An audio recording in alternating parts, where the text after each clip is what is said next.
if you even see it.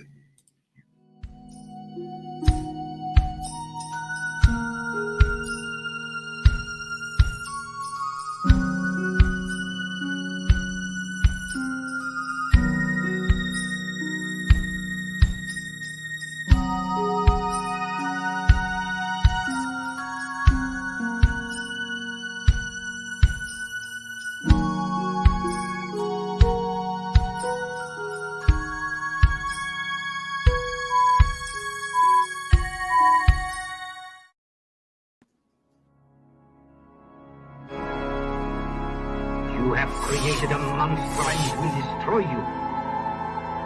She's alive! Alive! I am Dracula.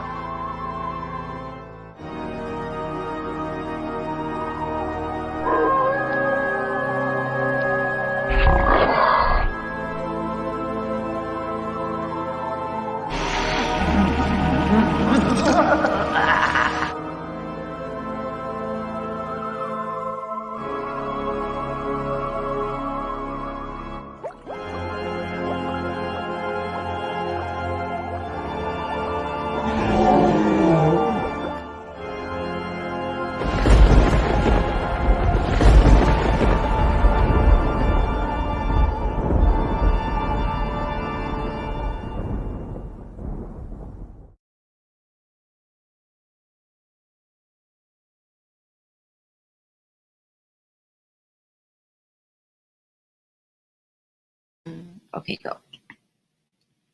Greetings, monster kids and Manorites. Welcome to another episode of Monster Manor. This is a part of our wonderful series for Phantasm Orlando, The Road to Phantasm. And we've met some really cool people that are going to be there actually coming up here next month. We're less than a month away now. So that'll be September 15th, 16th, and 17th, right across from Universal Studios at the Doubletree. So tonight I have a really cool guest, and I'm really interested to learn more about this guy. He's got a lot of information on the IMDb, and he's been in just about everything we've watched, especially if you're of a certain age, like I am. You will recognize him from his many works. So tonight I give you our friend Hal Havins. Hey, how's it going? It's nice to be here. Welcome to the show, man. I'm really excited to have you on because as I was reviewing your Internet Movie Database, I saw that you were on so many of the shows that I watched, and it's so cool to see the familiar face, you know? Well, I'm glad. That's awesome. So how did it start for you? I mean, what gave you the bug to be in this crazy industry? It started when I was a little kid, actually. I don't know what made it happen. I just liked, being somewhere else in my head, I guess. Mm-hmm. But I used to listen to my mom when I was a kid before I went to school. She watched, of course, soap operas back then and Mm-hmm. morning talk shows. And the morning talk shows used to have stand-up comedians all the time. So I would memorize as best I could scenes from the soap operas and the stand-up comedians' work. And then I would go in the bathroom and I would do it when I was a little kid. But I was too short to look in the mirror. So I would just do it and stand facing the mirror. And then one day I knew I was growing up because I could see the top of my hair in the mirror. Yeah. And I did that for, the rest of my life. Wow. I never stopped doing it. And that's how it started. Was film your first inclination, or did you have any other thoughts about it? Because I mean, performing arts is a big career. I mean, there are a lot of different facets to it. Did you always want to be an actor, or was there like stage work or anything like that? No, I always wanted to be an actor, but yeah, my original plan was to work on stage. And I made the mistake of going to Los Angeles, and I think I was about 21. Yeah. And a friend of mine was doing a showcase, and she's like, you have to fill an audience for showcases because it's impossible to get people. So I was like, yeah, I'll go. It'll be fun. I've never seen that before. But my plan was to move to New York and to do stage. I had already done, 40 or 50 plays at that point. And so I go with her, and she said, I need to stop at my manager's office before we go. Do you mind? I'm like, no, I don't mind. And I walked in the door with her, and I saw her manager, and it was love at first sight. And I knew I wasn't going to New York. I knew I was going to stay in LA right then. I could never get her out of my mind. I called up my friend. Her name was Debbie. I think the next day I called her up, and I was like, so how do you get a manager? And she explained to me that Susan taught commercial classes. So I immediately called her up and asked if I could take her commercial class. And that was it. We were together for 38 years. Oh, wow. Aww. We spent almost every day side. together. Unless I flew away to work, we were together. We worked together, and I helped her, in her casting business. And I drafted contracts for celebrities and stuff like that. So your career spanned beside just being in front of the camera, you were behind the camera for a big portion of that. Oh, yeah. I was involved in casting for, I don't know, probably 30 years. Producing for about 10 years. Yeah. Wow. Complete inspiration, though, because, relationships in Hollywood they're notoriously known for being short-lived. So, It's like 100 congratulations years in on Hollywood. having that life. Yeah, the thing is, we live the life of a gypsy, and it's hard to maintain that everyday thing when you're going away all the time. Yeah.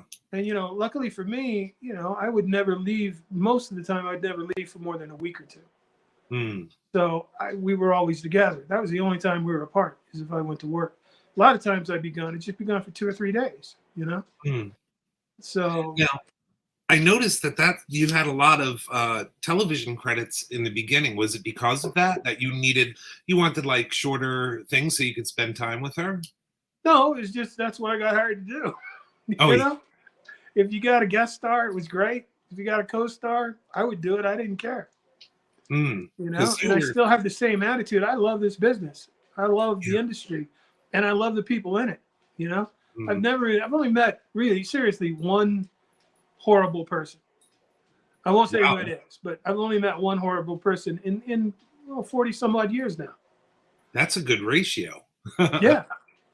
So that's it. And that's probably been part of my problem about growing my career, is because I don't really care. I just want to be involved. Yeah. So I don't push for any single thing other than, I want to act, but I don't care if it's 2 words or 20 pages. Yeah. It makes no difference to me. I just It's want the to be art of involved. the game. You have a love for the game and the art. Exactly. Yeah. And Hold on. I'm sorry. I got to try to get some volume here. I'm putting my big hand in the way. Let's try the other side. Oh, that doesn't work. All right. I'll just leave it like that. Quit no fucking worries. with it. Do what you got to do. But yeah, that's the thing. I do. I love this industry, and I've loved every part of it. And I realized quickly, because I worked in production, that every part of it's important. There's nothing that, there's no piece that doesn't need to be there. Right. I've met a lot of young filmmakers, and they say, I'm going to do it different. It's going to be a whole different style of production. I'm going to do it better. And it's like, they've been making movies for over 100 years. Yeah. They know how to do it right now. Just follow the plan, and things will go smoothly. But most of the time they don't do that. Yeah, everyone's got a different idea, and I'm surprised, in studying film and everything, the mentality of film, say 20, 25 years ago, and the mentality of teaching film now has changed. It's become kind of like where they're taking into consideration social media and this on-the-fly camera work and everything. And it's the first time that I've ever seen them change like the visuals or the cinematography based on social society and everything. Well, that's what happening. The audience is expecting, because they spend so much time on social media, they're expecting things to look a certain way. Right. I heard a story recently about a girl that she put together and produced and directed a web series. And she entered it in some competitions. She lost. And she was talking to one of the judges, and the judge was like, it's too polished. It doesn't look like social media. It looks like, professionals went out and did it. And she was like, I am. Right. But yeah, the audience is expecting to see something completely different now than they ever saw before. And in one way, I think it makes things easier. You know, you can be a little looser and a little more shooting from the hip when you're making something. And really, the goal now, which has always been the goal probably, but the goal now is to find something that connects with the heart of the audience. Yes. It can be something funny. It can be something serious. It can be heart-wrenching. It can be whatever, but it's got to connect to people. And that's always been the goal, really. But now it's more important than ever because they watch things. They'll watch TikToks for 20 hours. Mm-hmm. And TikToks are 60-second things. So they'll watch 60 seconds of surfing over and over and over and over again because it grabs them and they get interested. Now, the reason I said that is because I spent last night watching 20 or 30 surfing videos. I do it too, you know, because it's what we're exposed to now, you know? Yeah. And I think that, especially I'm sorry? It's that whole short attention span theater that we're living in today. Well, people have always had a short attention span. It was Sesame Street that figured that out. Yes. That's why, you know, the Sesame Street rule was nothing lasts more than 3 minutes. Mm-hmm. Because the attention span of anybody is about 3 minutes now. And that was, 30 years ago they figured this out. You know, and it's true. If you notice, the film does the same thing. All structured film, there's never a scene that lasts more than 3 minutes. Never. You know, it's so rare, it's ridiculous. That's only when a director has enough power that they can express themselves the way they want to. Mm-hmm. But yeah, the industry, you know, visually it's changing. But I think the job is still the same. You have to connect to the audience. You have to grab them by the heart somehow. Yeah. Amen. Yeah, and I sermonize a lot because I've taught acting for I don't know, since the 80s, off and on. And then I enjoy that though. I enjoy that perspective because, you know, I've seen in the research, I've seen some of your other interviews, and I love that you kind of expound on those things because that is what this show is about. It's about hearing the person behind the characters that they're known for. And I mean, you have a slew of characters. I was looking through your IMDb and your earlier work, Whiz Kids, you know, Rags to Riches. I know that was a very short-lived series, but we actually had Tamara on this past week, and she was also in that, which is a funny connection. Beauty and the Beast, you were in 21 Jump Street, Cheers, Alf. I mean, that was my watching cycle, all those things. Yeah. You know, I watched them too most of the time. Yeah. You know, I did. So, you know, it's nice to book something that you like. Yeah. You know, and if you're a fan of a show and you book it, that's a great feeling because you're going to contribute to something that you really care about, you know? Yeah. And so many eyes were on you. I mean, you probably couldn't walk down the street without getting someone recognizing you at that point. No, not really. I mean, the only thing I got, when I was young, there was a group of horror fans that worked at the Carl's Jr. near my house. And Mm-hmm. I would get free fries every time I went through. They'd be stuffing fries in the bag. Oh my! So they were fans. But no, I didn't get recognized a ton, but you know, the industry knew me, and that was really helpful.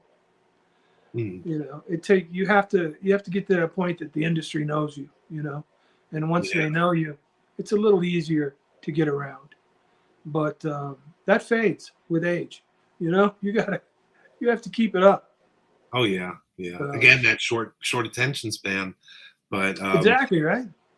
Backtracking a little bit to your youth, though, as you were growing up, like in high school and everything, did you participate in like AV club and drama and all of that stuff in high school? Yeah, drama.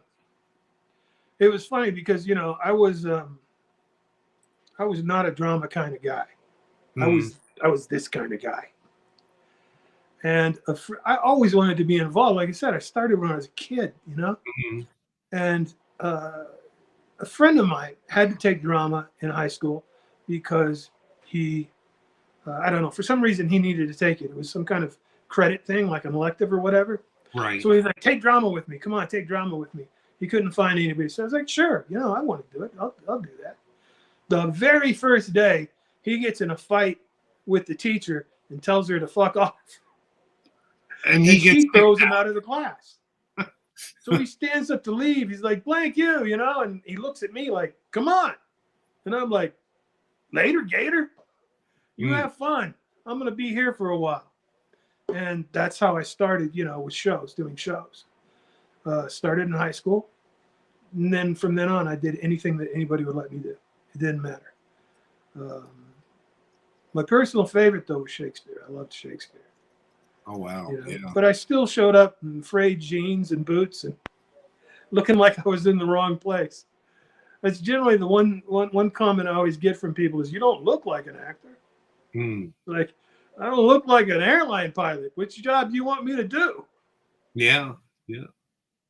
So any specific memories from back then that you said, like, this is what I want to do for the rest of my life? Was there like one quantum leap moment for you? You know, there's a lot of those. You know, they came over and over and over again when you did something right and people enjoyed it. You know, I mean, there were some, but they're laudatory and kind of, I don't know, they're self-gratifying. So I don't know if they're the best stories, but I do have a good one from 21 Jump Street. I was sitting out front of the trailer, I think, and Johnny Depp was like, we were talking, and he's like, you want to see something fun? And so I won't tell that part of the story, but, well, maybe I will. There was only a police tape line blocking off all the fans, right? And it was literally like 300, 400 girls, teenage girls, because they were all in love with Johnny Depp. So they all show up. We're at this school that's empty, you know? And there's just tons of them in the parking lot. So they put up this police tape to stop them. And Johnny's like, hey, you want to see something funny? And I'm like, sure, I love funny. So we go over to the line, and he picks one of the young ladies, and he's like, you want an autograph? And she's like, yeah. And he goes, okay. And he starts to write it on her chest. And he writes, what's your name? She's like, Sarah. Dear Sarah, it is such a pleasure. Oop, I ran out of room. I need a button. Pink, to meet you. I'm so glad you came. I ran out of room. I need a button. Pink. And she goes all the way down and then signs Johnny Depp around her belly button. Oh my gosh. And she was thrilled. She was a little nervous at the beginning, but she was thrilled. And so that's what he did. He signed a bunch of bodies, and we went back. So now, regular smoothie he was. Yes. Well, you know, he's Johnny Depp, right? Yeah. So now the reason I bring this up is because now I'm the coolest guy in the world because I'm with Johnny Depp, right? And all these girls are like, yeah, you're so, yeah. And then we shoot the scene, which is outside in the field, and they can see it. And I beat up Johnny Depp. Oh. And when we're done with the fight, we're both bloody and he's beat up. And I walked back across to go to my trailer. And 400 young girls wanted to kill me. Oh. They looked like they were going to cross that tape line and just brutalize me. I thought I was pretty tough, but I knew I couldn't fight off 400 people. No. I went into my trailer and I refused to go back across that line. I was like, I'm not going back to the set without security, and I'm not going near that line. So we had to walk all the way around the parking lot for the rest of the day. And anytime they saw me, you could hear, you know. And so I thought that was a pretty funny story. But again, you know, you affected the audience, so maybe you did your job right. Yes, and that's the part of the acting. Sometimes you are the hero, and sometimes you're the heel. Yeah, it's good to be the bad guy. Oh, it's definitely more fun. Heroes are boring. Bad guys get something fun. Yeah. Well, we'll definitely talk about in the next segment. We have a short commercial break that we have to do, and when we come back, we're going to talk about just one of those bad guys that you made quite famous. Okay. All righty, we'll be right back after this. Later.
This is Jackal Howard.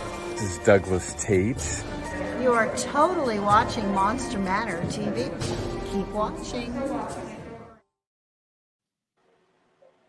Welcome back. We're at another segment of Monster Manor Television, a special during the week. Here we are on a Wednesday, special Road to Fantasm, which is going to be this September 15th through 17th. You can go to phantasmofficial.com for more information, ticketing, and guests. So we're back visiting with Hal Havins. And in the last segment, we were talking about his history and coming up. We did have one question from a loyal viewer. Usually he's on this side of the camera with this old Boris, but he had a very good question. He was asking Hal if you could play like a Shakespeare now, what would it be that you would want to play? Falstaff. Yeah. Yeah, I'd love to play Falstaff. The only problem is where I live now, we've got a beautiful theater, an amazing theater, but we don't have enough actors up here. I live in Big Bear now, Big Bear, California, and it's a very small community. And to try to cast, Henry IV up here, it'd be a little tough. It wouldn't be really possible. But yeah, I would love to play Falstaff. Oh, I'd love to see that. That would be awesome. So, like I said before the break, we were talking about the bad guy and what a joy it is sometimes to portray it. Everyone loves the bad guy, from Darth Vader. Everyone loves the bad guy. So you kind of got into your first foray into horror with Sorority. Wasn't that like your first? No, Demons. Demons was the first in horror? Yeah, I did Sorority after Demons. Oh, okay. So Night of the Demons comes along. What was the casting process like for that? There was a very normal casting process. I was excited because we were auditioning in the Red Fox building. Red Fox owned the building, and I was like, it's a touch of celebrity. So that kind of excited me. Yeah. I admit, I'm a fan. I am a super fan. I love I keep my stuff together, but I love meeting people, actors that I admire, especially. But anyway, yeah, it was a normal kind of session. I think I went back 3 times, and they were very nice, but I did not at that time know how to gauge, because, when you're casting, you're always guarded, because you don't want to make somebody think they booked it when they didn't. Or even if you think they're going to, you never know what's going to change, Right. The producer can show up with a girlfriend, so you always want to kind of keep your cards close. Yeah. So, but they were very nice, and usually when they're very nice, that you're in the running at least, Yeah. Yeah. So you but could I be didn't know that at that point. I just did it. Sorry. You could be a little bit more relaxed and actually enjoy the whole process at that point. Exactly, and it was enjoyable because Stooge was a great character to play. He was a lot of fun, and they told me later, of course, that Kevin told me that the first audition, that was it. We knew. But still, you got to go through the process, right? So went back 3 times, and I think they called my manager and told her, which was Susan. I was there in her office when she took the call. So that was pretty good. That was exciting. And that was like the third or fourth thing I did. It came very fast. At that point, did you meet the cast and know who you were co-starring with? No, not until we got to the set, because we had no rehearsals. They didn't have a budget for rehearsals. Yeah. So once we got to the set, we started to meet everybody, and I still think of every one of them as family, Yeah. And I know a lot of the others have the same kind of feeling, because we were all pretty young. I think I was one of the oldest cast members. I think Linnea might have been a little older than me. But we were all very young. I was very young in the industry, as a professional.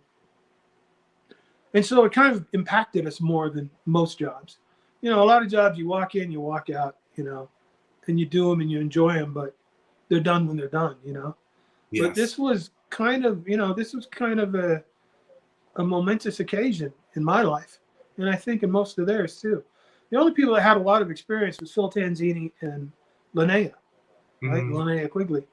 They both had done a lot of work, and they both, knew the camera. I didn't even know the camera. I had no idea how to work with the camera. I Yeah. was lost, I just thought, well, it's his job to take the picture. I'll do what I do. Yeah. If he gets the back of my head, he gets the back of my head. That's what I'm doing. Yeah. And I've kind of always maintained that attitude. Unless sometimes you're on. Oh no, shit! I gotta go. I'm serious. I gotta stop my dog chicken. Hold on. Oh, okay. We can pause then. All right. Sorry about that. I'm cooking dog chicken. That's what you do when you get old and crazy. You start cooking food for your friggin' dogs. Hey, we do it, man. It's healthier than the stuff you can buy in the store. Yeah, it is, Hey, So- anytime you need to do that, you go on, man. Awesome. It's open and turned off, and I'm sorry about that. Oh, no That's worries. all right. We do We do the same thing. We Yep. have Do you cook for your dogs? I think, yeah, we cook for our dogs. We Awesome. don't do any of the grains or anything like that. Just brown rice and everything. brown They're much rice, healthier. Brown turkey. I do grain free because they're little dogs, and one of them had like a skin issue, always scratching. Yes. And then somebody told me, Jesus, hold on. This is a relatable moment, I guys. apologize. I am this man I'm too. back. Okay, so somebody told me Oh, that shit, little the dogs turkey's are prone to burning. skin issues, and if you feed them grain free, it's better for them. Yes. We have a So corgi. I've kind of done that with all of them now. I used to make grain free treats, but I lost the recipe. Oh, yeah. We You can make like a chicken mash, and They like Rice Krispie treats. Rice Right, Krispie yep. treats. really, Yep. Yeah. And Ours- those peanut butter no bake cookies. We buy them at Yes. Walmart. It's oats and peanut butter and molasses. all They're natural. already oats made. are grain, right? Yeah. And ours are older dogs too. We have a corgi. She's 13. And she's 13, so she has a hard time keeping weight on. So a lot of those treats do help her keep a little bit of insulation. Fantastic. Yeah, my dogs are getting older now too. They're 10 or 11 now. Yeah, So, but they're small those, dogs. Small man. dogs live for a long time. Yeah. yeah. So yeah, anytime you need to take a break for the pups, you feel free. Awesome. Thank you. I apologize, but Hey, we Yeah. can fix it in hey, editing. if We you don't can make do the anything dogs in happy, editing. then they go and mess up your bed. No Ours worries. can't get on the bed. She's missing one of her legs. Yeah, our Oh corgi my is God. She's Yeah. the three-legged wonder. tripod. Yep, she runs around and thinks she owns the place. She's But like she's a like a Tripod, little that was my bad nickname old, in high old school. lady Kravitz. Oh, he's got a monster cup too. Oh, you do? Yeah. What? He just had Reagan on his cup. Ah, yeah. We're Yeah. I had this is this is Reagan, and she's holding one of those little Ouija board thingy. what's it? What is it? Ouija. Yeah. The Oh, Ouija yeah. stylus. She's holding one of those, and it's got Pazuzu's face in it. Oh, that is awesome. Yeah. So you're a got I it. actually fan. have Pazuzu's autograph. You're a fan of the monsters then across the board, right? Oh yeah, I wasn't, and then Susan got me into it, Yeah. and it really started with Night of the Demons because I was like, I don't know if I want to do a horror film, and she's like, yes, you do. I'm Yeah. like, I'm not really sure. She's like, yes, you are. Yeah.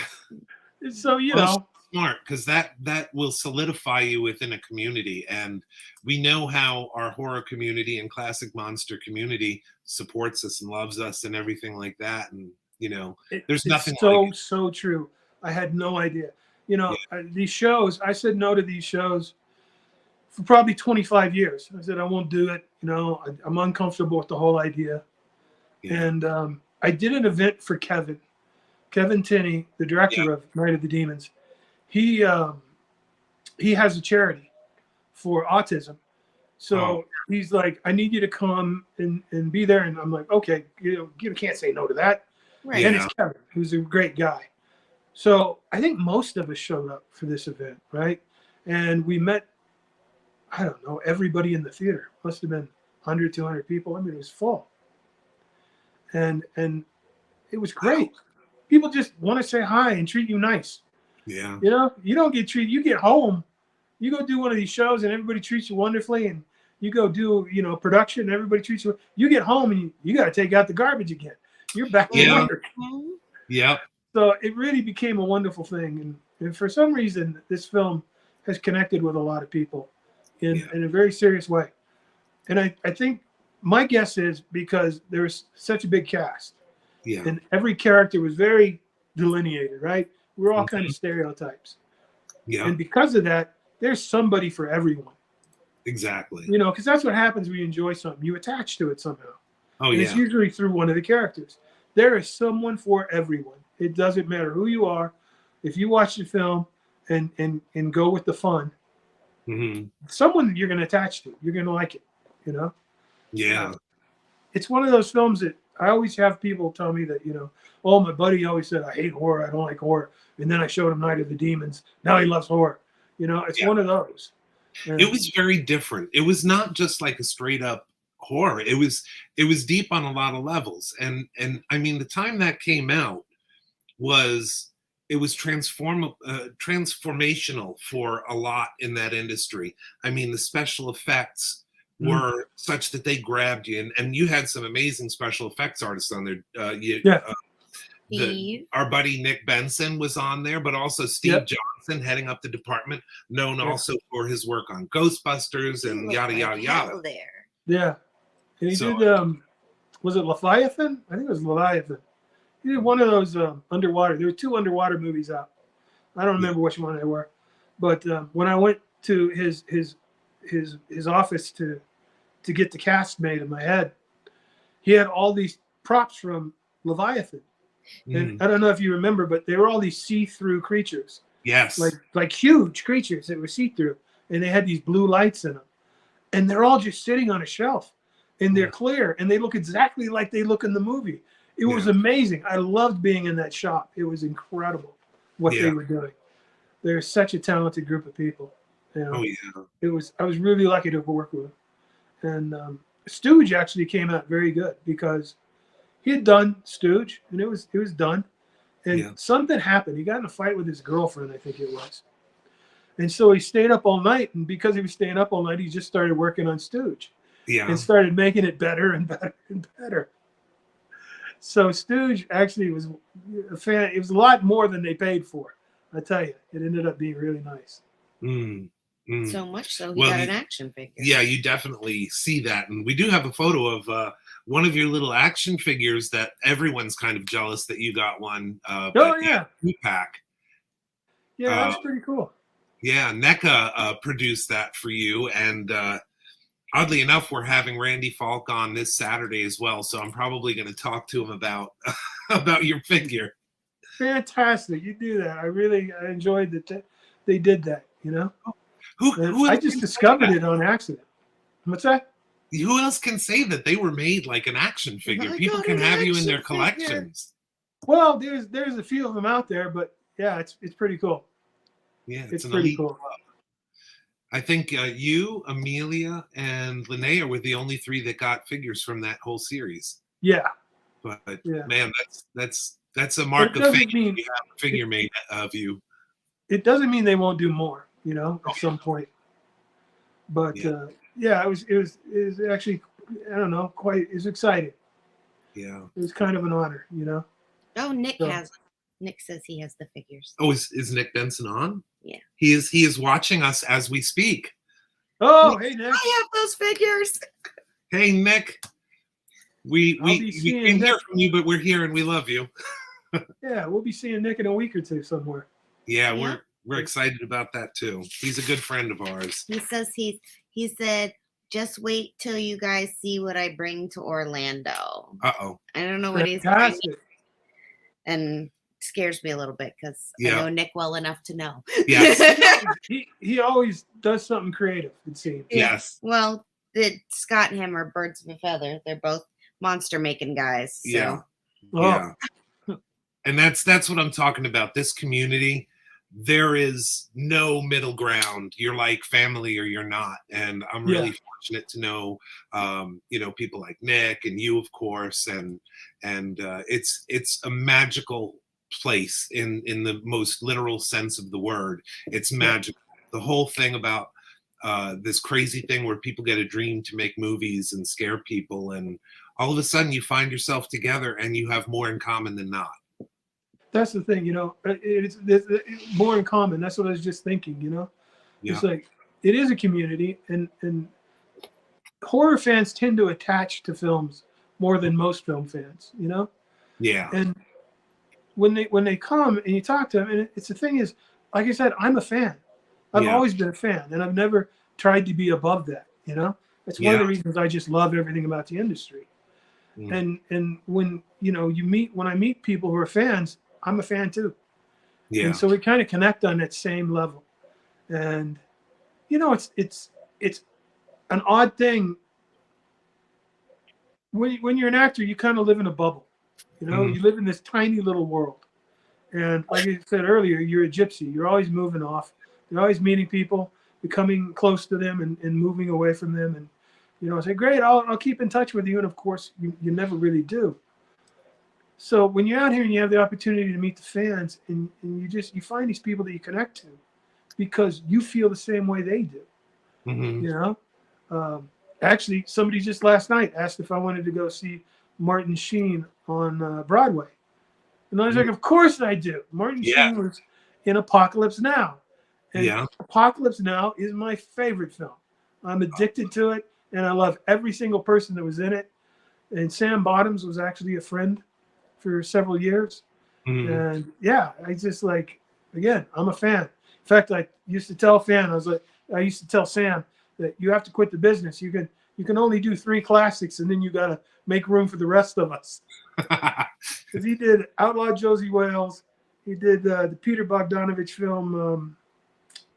I can't think of what it's called. It was his first film. And then he did Apocalypse Now. I was like, that's enough. You retire. Yeah. Yeah. Oh, but, man. I love that film. I'm addicted to it. So I'm probably going to wander out to New York and watch Martin Sheen in that play. Oh, wow. That's amazing, man. We do have another hard break that we need to come up on. So we're going to show this commercial, and then we'll be right back for our next segment.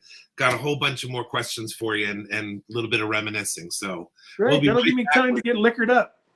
Yes. We'll be right back with more Hal Havins.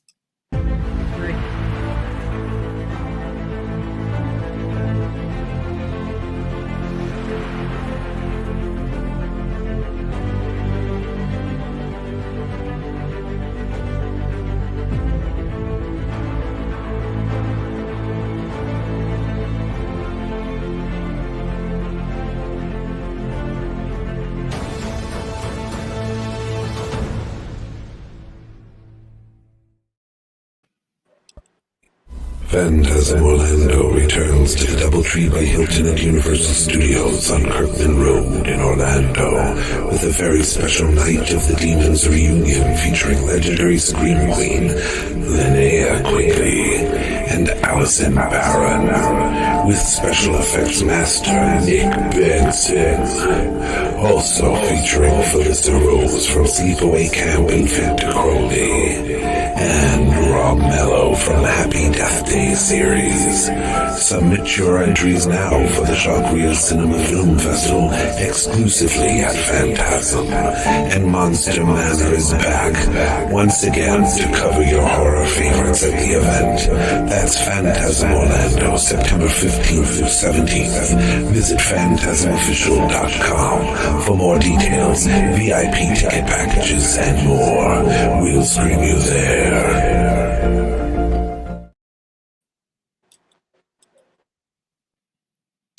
Really loving this episode. We're having a lot of fun with Hal Havins and reminiscing about a lot of his things. That's the thing about this industry is that it's easy to just look at a person's work, know their reputation, and fall in love with them every time you talk to them. And Hal is one of those guys as well. So I hope you guys are enjoying this interview with Hal as well.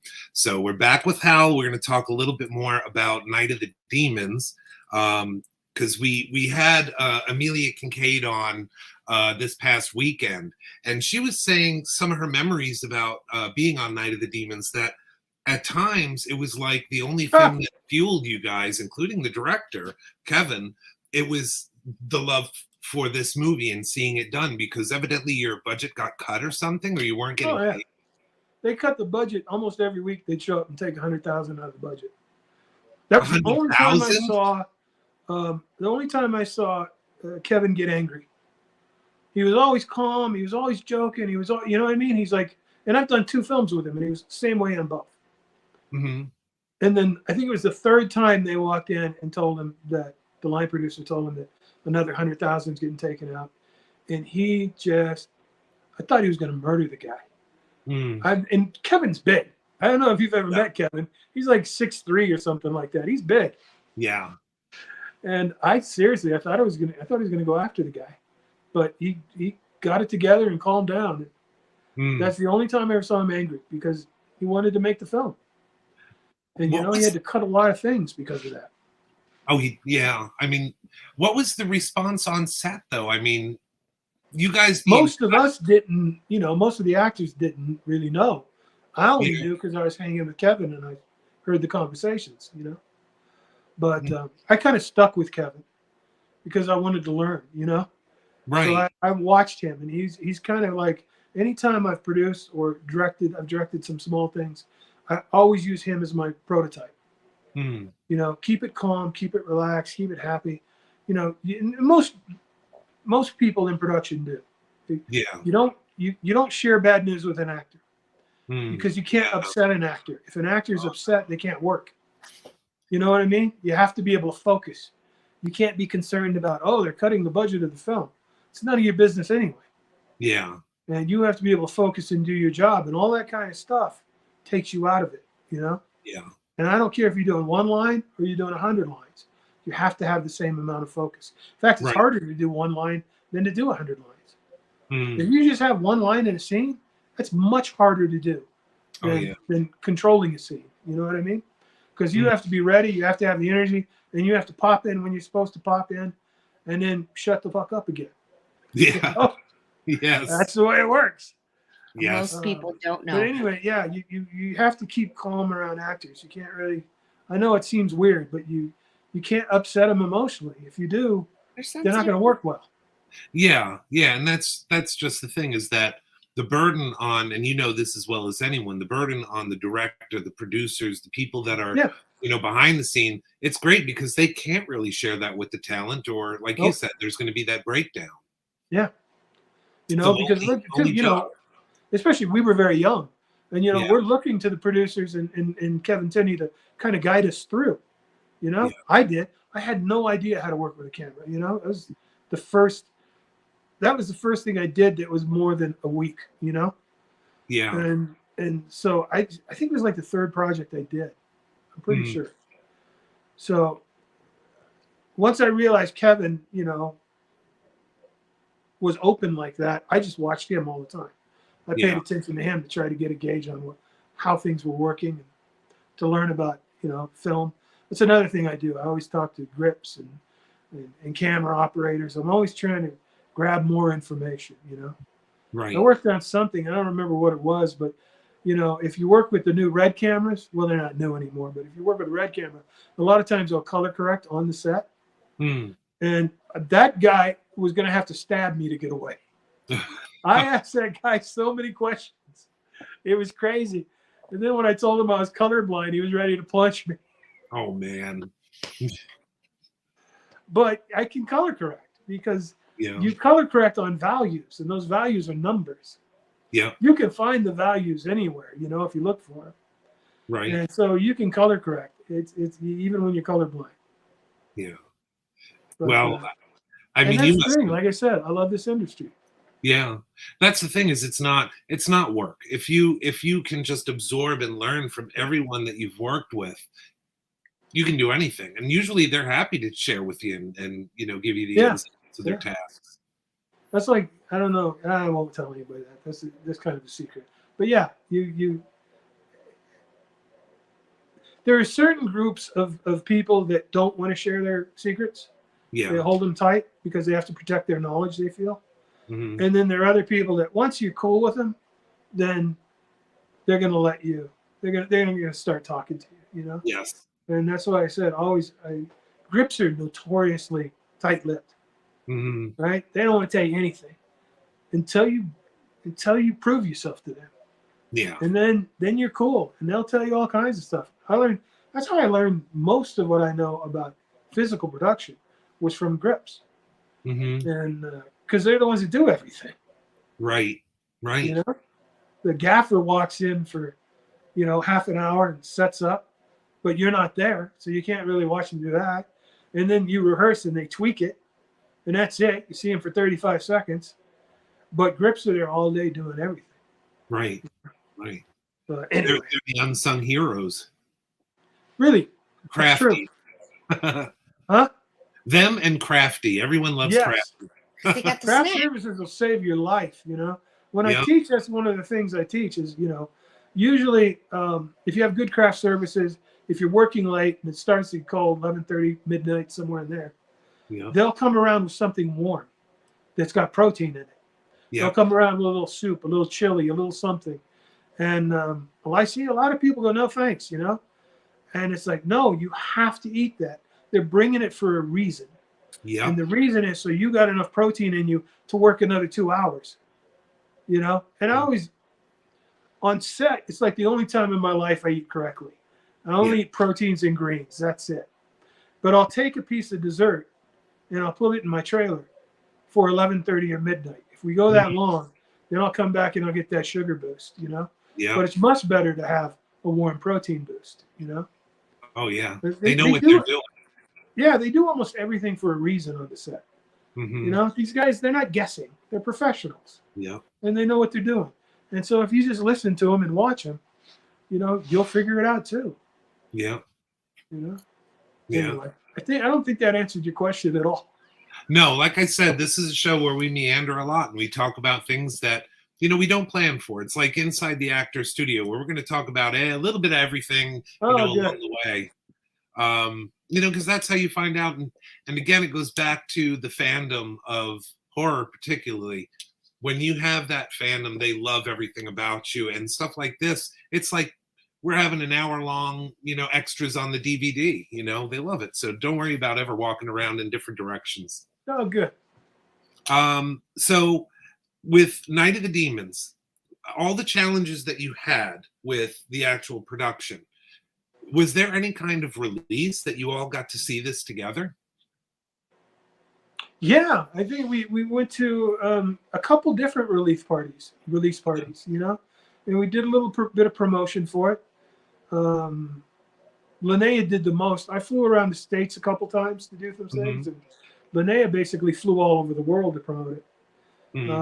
So yeah, we did get to see it together a couple times, and we've got to see it a couple times recently.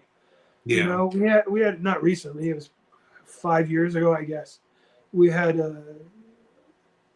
was in Riverside. I think we got together and did a reunion, so everybody showed up, and they ran it in a theater, and we all went to go see. And usually when I go to a place where they're going to display it, I'll stay in there for the first 3 minutes with the audience, and then I'll leave. I don't like watching myself, Really? And so I'll go sit in the lobby, or I'll go find someplace and have a cold drink, and I'll chill for a while, and then I'll come back at the end and sneak in, and then do the Q&A, and that's the way I do it. Why is but that? In Riverside, I stayed and watched because the audience was so into it in the first moment. So I started watching them, and then I ended up watching the film, and I kind of like it. I'll admit it, I like it. If I wasn't in it, I'd still be like, Night of the Demons, that's pretty good. Yeah. Yeah, well, I know a lot of fans would give their eye teeth to be in that room with all of you guys. Well, that's nice. We did have a good crowd for that.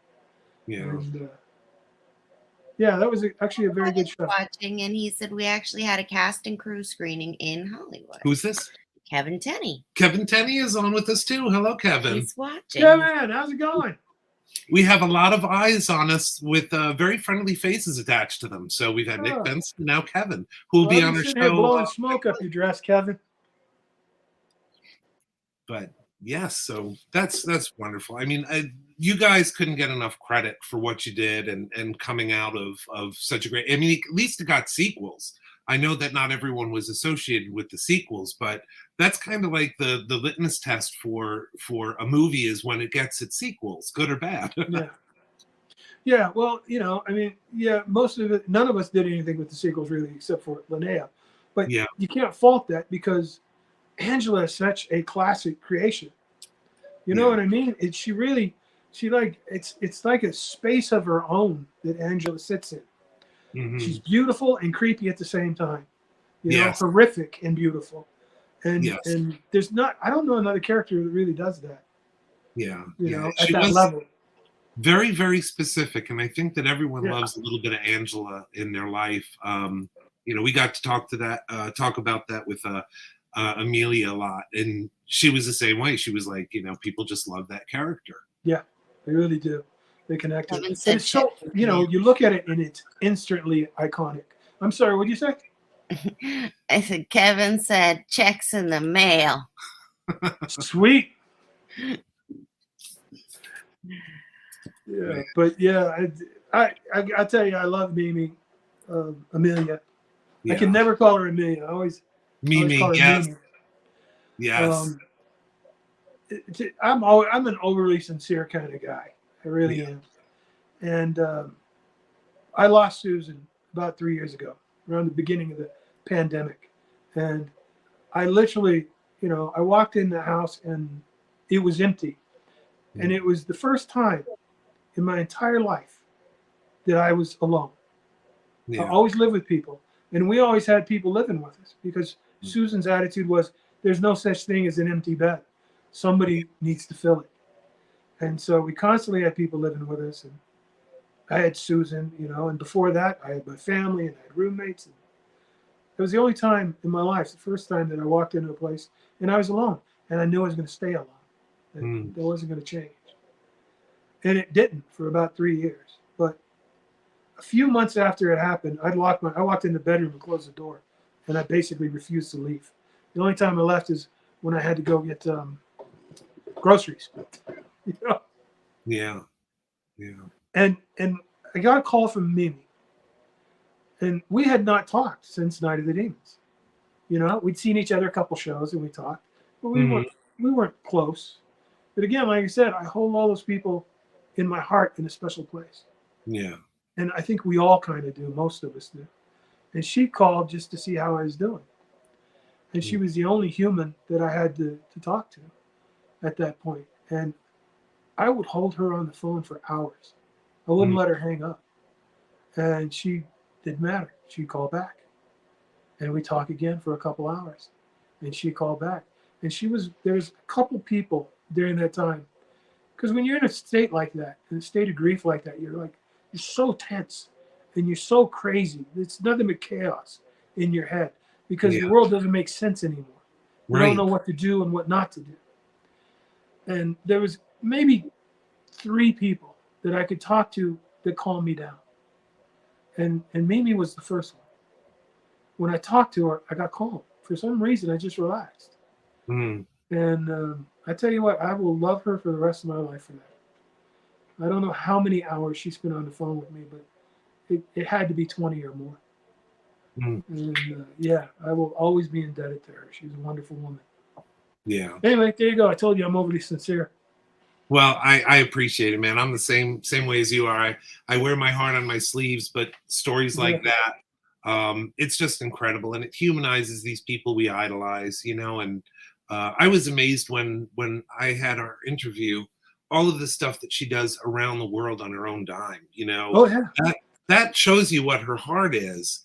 So she would do that for all of these things. Why wouldn't she do that for you? You know, I mean, it's just a beautiful story. Yeah, but it was, like I said, it was so unexpected because we never really talked. Yeah. Ever, except for in the makeup room. We jabbered all night in the makeup room because we'd be in there for hours. Yeah. But that was 30 years or so before, you know. Then all of a sudden she talks to me and she's a lifeline.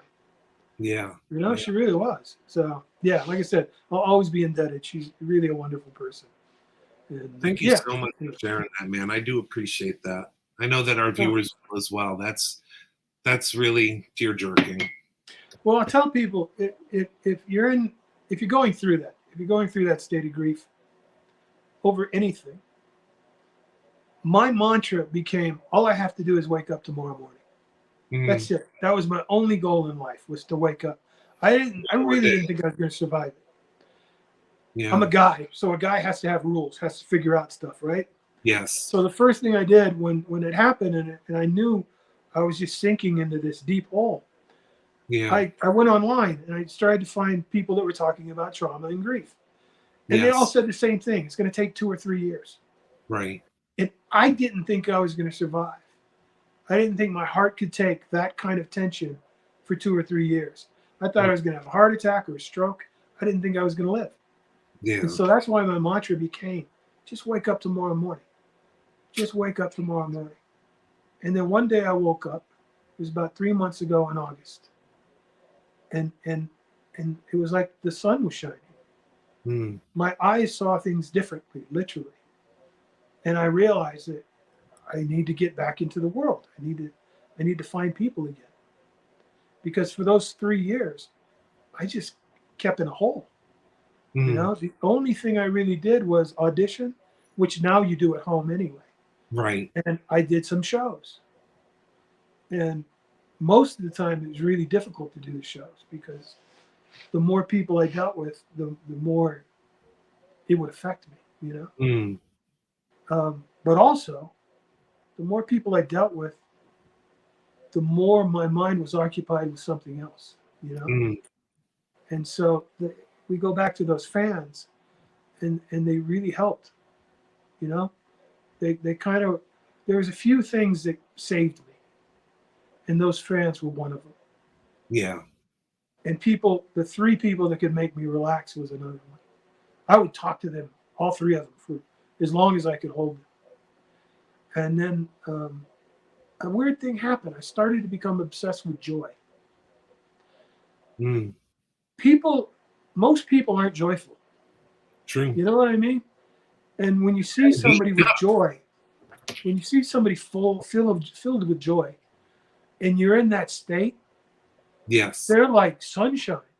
Right. They really are, you know. And I've met 2 people that were filled with joy that way, and they both help open the door, you know, of that black room that you live in when you're in grief. Right. And so that's my recommendation. Number 1, just make sure you wake up tomorrow morning. Number 2, seek out people that are healthy for you. Yes. You know, it's hard to deal with people when you're in that state, but you have to seek them out. And I admit, you know, I did not go about it in the right way. I basically just waited for it to be over, because my attitude about stuff like that is misery is misery. You can't pretend it's not there. It's going to be there. It's horrific no matter how you look at it, and it's going to be there, so you have to accept it's there. Yes. And once you accept it, then it becomes, unfortunately, part of your life. But as it becomes part of your life, you digest it, you know? And yeah, it took me a long time. Yeah. But, you know, like 2 months ago, everything started to wake up. Mm. And so I'm literally in a whole different place. I see the world, like I said, with different eyes. And anyway, I'm convinced that's how our loved ones that have gone on, they might not be able to physically embrace us and hold us, but people are in our lives to do that. And sometimes our loved ones do that through them. You know, I still feel that with my father to this day, and he's been gone almost 40 years. Yeah. Grief is grief. You know, it's like love is love. You fall in love with somebody, it doesn't matter if you divorce them, whatever, you hate them, you still love them. You got that love. And grief is grief. No matter what. Once you're filled with it, you're filled with it. Yes. And so it's how you process it and how you deal with it. Yeah. That's what happens. And you know, the way I dealt with it was I just clawed. I clawed myself to the next day. Yeah. And it didn't matter if I was productive. It didn't matter if I was being healthy. I didn't care. I had one goal. Just wake up in the morning. Yeah. And the more mornings you wake up, the better you become. Mm-hmm. You know, and that's it. I don't want to, I mean, we're going about this too long, but I just want people to know that, you know, you're going to be here. When you have a loss like that, there's a good chance somebody's listening had a loss like that. And the truth is, you're going to be here. No matter what, you're going to survive until you don't. Yes. And you don't have control over that, you know? So accept that you're going to be here and make sure you're here. That's it. Just keep living. And sooner or later, I'm sure there's healthier ways to do this, you know? Yeah. But you just understand that you're going to be here and you stay for the rest of us. Yeah. Because you're not done. You have people to take care of. Yeah. And sometimes it's just a healing time. You know, you have to take that downtime to heal and come out the other side of it. Yeah, it's true. But Exactly. I The love other it. side. I mean, this is awesome. You know, someone in our audience needed to hear this, and I am so grateful for your honesty and your transparency and your openness. Well, thank you. I hope if somebody needed to hear it, I hope it helped. And if somebody, you know, we all go through it. You know, if it's, you look at, that's one of the realizations I had was 50% of everybody's gone through this. Yeah. You know, if you're a couple, somebody goes first, you know, usually. And so half the world has dealt with this already. And that kind of gave me, you know, a sense of it can be achieved. You can't get through this because everybody else did it. So quit your whining, you know? Yeah, right. But you don't, you know, and you never do, you know. You always have that peace inside of you. But that peace, I don't know, it becomes like a symbol of those that you lost, you know? Yes. And, anyway, this is getting too morose, but that peace stays with you. And at some point you start to hold on to it and it becomes a cherished part of you. Yes. And I don't know if that's weird or not, but that's what happens with me. I mean, it's commensurate to the amount that you love someone. I think that grief sticks with you and eventually it turns from grief into pure love, you know, and you miss the person, but it's amplified by how much you love them. Exactly. I've always told people that, like my entire life, because I've always had animals, and you know, you always outlive animals. And I've always told people, you know, they're like, "What do you do? I lost my dog." You go get another dog. You find that love again. Yeah. You know, you give that love again, and it's like your pain is going to be exactly what you said. It's going to be equal to the love you received. Right? Whatever that love is. If you think about it, it's like if you read in the newspaper, read the newspaper. Nobody does that anymore. If you read on the telegraph that comes in that somebody you never heard of passed away, you're not hurt. Yeah. Yeah. But if you read that a friend passed away, you're hurt. If you read that somebody you care about passed away, you're more than hurt. Family members, you're more than hurt. Your loved ones, it's the pinnacle. So yeah, it's commensurate with the love that you received. You know, it's like I always said, it's like writing the check. You're paying the bill for the love you received. Yeah. Anyway, this is getting really depressing. No. I appreciate it. Like I'm gonna have a little first. Yeah, we'll end on I'm gonna knock one back. Yes. Put it in the coffee. I know we have so much Holy stuff shit, going that was on. real. I thought I had water in it. I'm sorry, go ahead. I know we have so much going on in the next few weeks leading up to Fantasm, but what are you doing these days? What is it that, because I heard something about you teaching class now? Well, I moved up here, and that was the goal, was to start teaching up here. Because you know, when the pandemic came, that was it. It was over. You weren't allowed to teach because you weren't allowed to be in groups, right? So, and then there was no production. The only production was Dick Wolf. He figured out how to do his shows. But you know, everybody beat you to punch on Dick Wolf because they're all trying to get the same job, you know.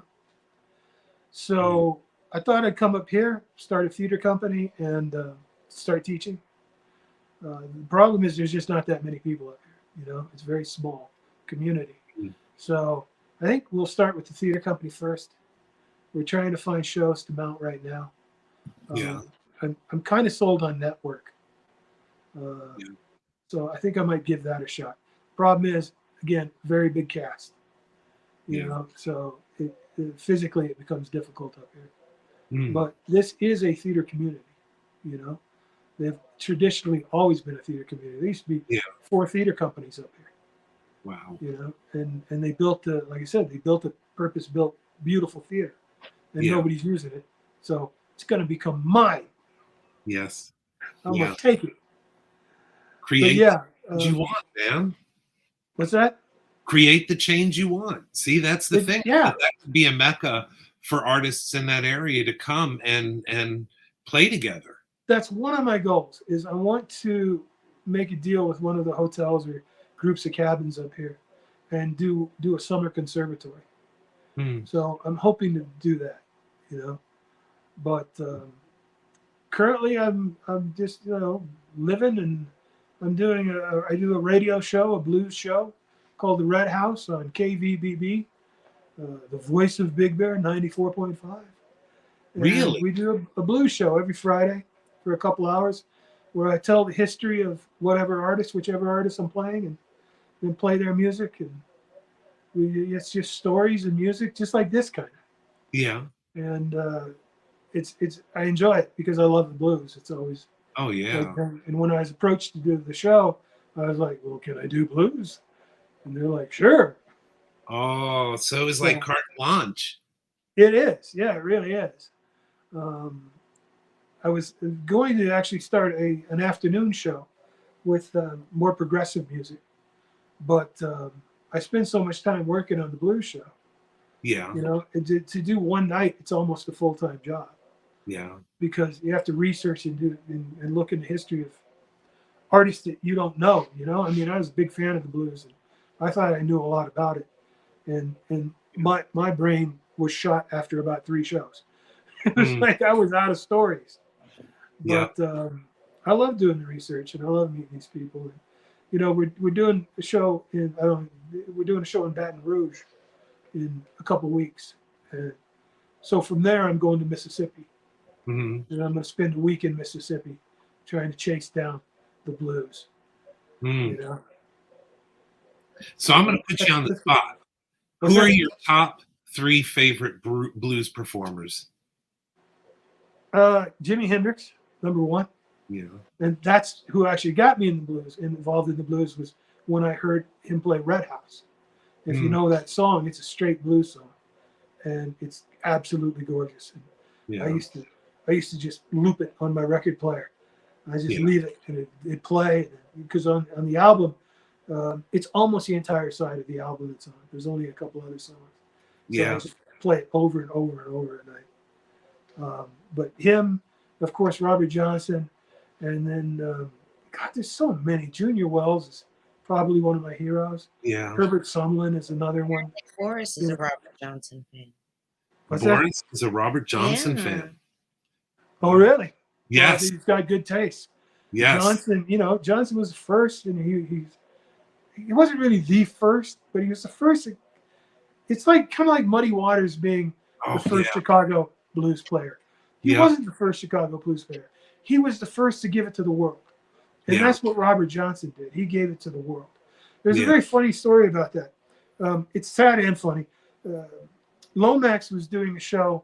He was producing a live show called From Something to Spirituals. I'm sorry, I can't remember what the show was. But he's basically bringing all these country blues players, right? So he wanted to get Robert Johnson, and he sent a couple guys to go find Robert Johnson, because nobody ever knew where Johnson was.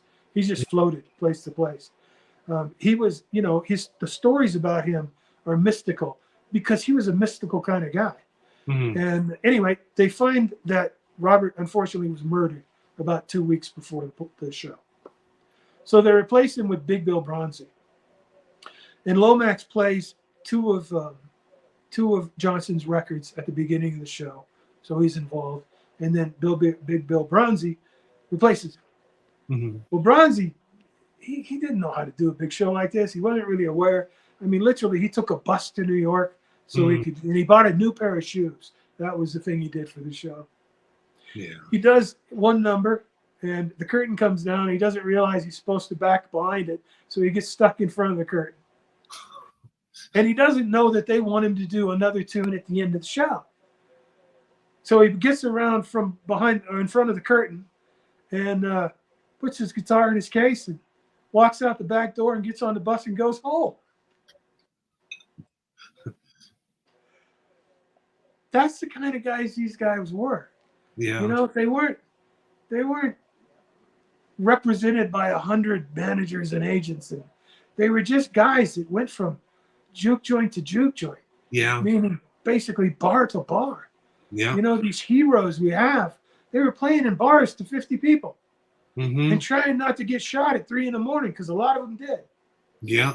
Yeah. And, it was a different time then. They were so dedicated to who they were and what they did that they all, you know, there's so many heroes. It's hard to pick 3. It really is, except for Hendrix. You know, as far as I'm concerned, Hendrix is the next thing to God. There's God, there's Hendrix, maybe my wife went first. And then somewhere down here is me. Yeah. But I love this style of music. I love the people that created it. They live these just wonderful lives, you know, full of joy and heartache and pain. Yeah. But they made that pain beautiful. Yeah. You know? And that's the thing. You say you're a sensitive person and that sort of thing. I don't think you can be sensitive and not love the blues and feel the blues and bleed the blues. That's true. You know, there's a saying, you know, you got the blues when you're too poor to drink them away. Yeah. Yeah.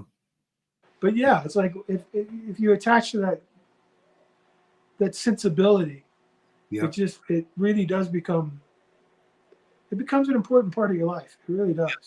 And the blues aren't completely miserable. You know, there's a lot of fun blues. Yeah. And even ones that are kind of rough still, you know, B.B. King's got the classic tune about leaving his wife, and it's upbeat and joyful and happy. Mm-hmm. All about perspective. He's like, you know, you used to love me, now you want me to buy a Cadillac. Yeah. But anyway, I love the blues, and so I've been doing this show for a couple months now, and it's really enjoyable. Well, now we've got some homework. Can that be streamed anywhere? It is streamed on the KVBB website. Okay. Which I think is KVBB 94.5.com. Out of Big Bear, you said. I'm not sure, but I think so. Okay. But it streams 5 to 7 every Friday Pacific time. Oh well, we got some good stuff to watch at the end of the week. So awesome! I hope you join us. I know we will. I like blues. I like blues, and my son, he's 13 now, and his only exposure to blues is like the Blues Brothers, which is a good place to start. But that's the Blues Brothers is awesome. Yes, yeah, but there's so much. That's a great drinking game. I want to get him into going to every time there's a cameo, if you can't name it, you have to drink. Yes. And there's a lot of them. There's like 50 of them. You know, you don't even know. They come and go so fast. Yes. But yeah, the Blues Brothers is great. And you know, I don't know. It's everywhere. But yeah, the Blues Brothers, even the second Blues Brothers 2000 is pretty. Oh good. yeah. There's a scene where the Blues Brothers band, who are classics in themselves, right? Yeah. They're standing there looking at this band. I think the Alabama Boys, I think it's called. They're like, who's these Alabama Boys? Look at them. They're not going to do anything. They're horrible. And then they cut to the Alabama Boys on stage, and it's Eric Clapton, B.B. King, and Bo Diddley. Yes. With Jimmy Vaughn behind them. Oh, it's an awesome moment. It's great. Yes. Maybe not the greatest film ever made, but man, they got some great moments in it. I'll tell you that. Yeah. Yeah. And, it was good watching. Huh? It was definitely good watching, you know? Yeah, for sure. But yeah, you're right. This show does take you on tangents. Yes. It's a real go up in that field. Yes. A little bit of everything here. But I tell you, man, we can't wait to see you at Fantasm. Less than a month away. We're really doing our part to get the word out there that you guys are all going to be there. Hopefully there'll be a huge turnout for you guys. Well, I appreciate that. Thank you. And, you know, the thing is, whoever shows up is valuable. It doesn't matter. The size of the crowd doesn't really matter. I always say that, you know, maybe I have 9 fans, but those 9 fans are devoted. Yes. Yeah. Do you have any other shows between now and Fantasm that you'll be at? Yeah, in Baton Rouge. I think in 2 weeks. Okay. That's Creature. I don't know. Creature something. And do you have a preferred site that they can find out all your appearances and stuff? There's a couple sites. There's if you just Google horror conventions, Yeah. There's two different sites that come up. I'm sorry, I don't know their name. I don't know how to do promotion. I have no idea. I don't even have Facebook. I'm lost. But there are two convention sites, and they're listed on there. Mm-hmm. Hopefully, there's two more that'll be announcing in the next week or so. Mm-hmm. And I guess I can't say what they are since they haven't announced. Yeah, they want to have the first rights to break the news and everything. Yeah, but you know, I mean, this is my busy season, right? It's coming on to Halloween, and that's, you know, spooky season. Spooky season, yeah. Yeah, that's when people are interested in me, and then you know, it turns into fall, and everybody's like, forget you. But yeah, it's a fun time. It really is. Yes. Well, I'm excited to meet you. I know all of our viewers are as well. If you're in the Southeast, come down to Orlando, Florida, and see Hal Havins and the rest of the reunion cast from of course, Night of the Demons, including the director Kevin Tenney. He's going to be there, so it's going to be a full house and a lot of love for Night of the Demons. So, Hal, I'm sorry. Go ahead. I said, look at that. That's awesome. Yes, it's gonna be a blowout. We absolutely are looking forward to it, and I can't wait to see you there as well. Are you gonna be there? Yeah, we're gonna be there with the official voice of Fantasm. So we'll be interviewing some of the people we didn't get to before the show. Oh, wonderful. Hopefully you're not too busy and we can talk again. Oh, I hope so, man. You're getting a hug from me, and I'm not a hugger, but I just want to squeeze you. Oh, well, thank you. You have one of those squeezeable faces. I'll accept it, but I'll let you know, just so people know. I hate being touched. Oh. Well, at the shows I make an exception because, you know, you're there to give, and so you have to give. Yes. But, I'll virtually air hug you. There you go. That's perfect. Man, thank you so much. Well, thank you so much for coming by here. Are we wrapping? I think we're about there. We've gone over, and I want to be respectful of your time, but yes, we're already at the end of the hour. Actually, are we over? So fast. Almost 1:20. We made it over 20 minutes, almost over. So, well, shoot, lots to talk. I gab a lot. That's all right. Yes, we'll run the credits, hang loose, and you can chit chat more after. Fantastic. Well, all right, my friend. I appreciate you having me. It's been wonderful meeting you guys. It's really an honor. And the voice in the ether, thank you very much. That's producer lady. You're welcome, love.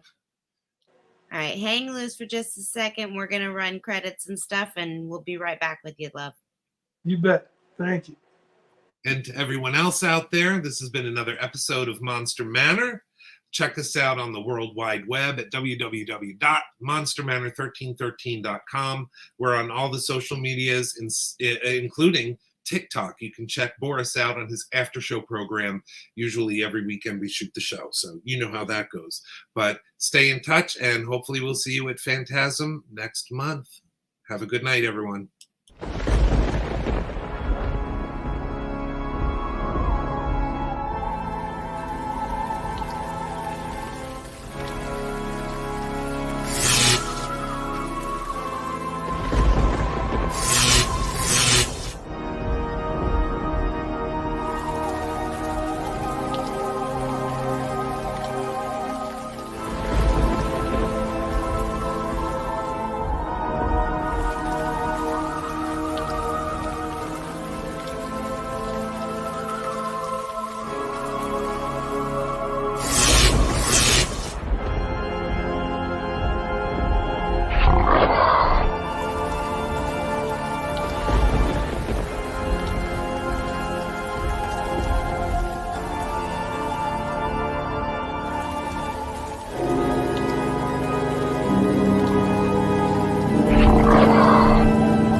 Hey, Monster Kids, thanks for hanging out for another episode of Monster Manor.